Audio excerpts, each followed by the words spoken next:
तिकडे नागपूरमध्ये एका लग्नात हात साफ करणारी महिला चोर सापडली आहे आणि पोलिसांना विमल इंगळे या महिलेला अटक करण्यात यश आलंय।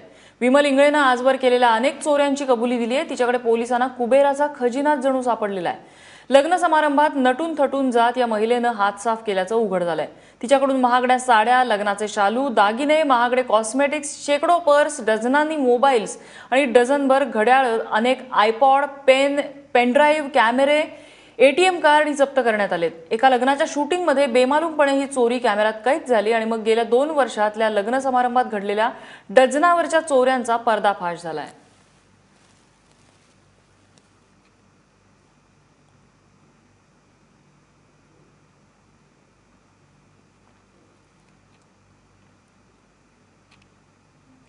ही दृश्य आहेत या महिलेची, जी नटून थटून लग्न समारंभात जात असे आणि अत्यंत बेमालूमपणे तिथल्या वस्तू लांबवत असे। अखेरीस पोलिसांनी तिला अटक केलेली आहे।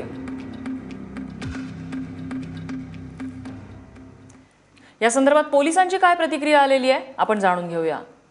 आम्ही आजपर्यंत तपास केला आणि एका महिलेला अटक केली। तिचं नाव आहे विमल संगीत बाबू इंगळे।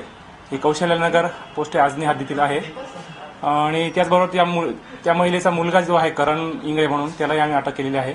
मागच्या 2 वर्षापासून नागपूर शहरात विविध ठिकाणी हॉलमध्ये, लॉन्समध्ये जाऊन अशा चोऱ्या झालेल्या आहेत आणि आमची दाट शक्यता आहे की ह्या महिलेने त्या केलेल्या असाव्यात। आमचा पुढे तपास चालू आहे आणि अजून इतरही गुन्हे उघडकीस येण्याची शक्यता आहे।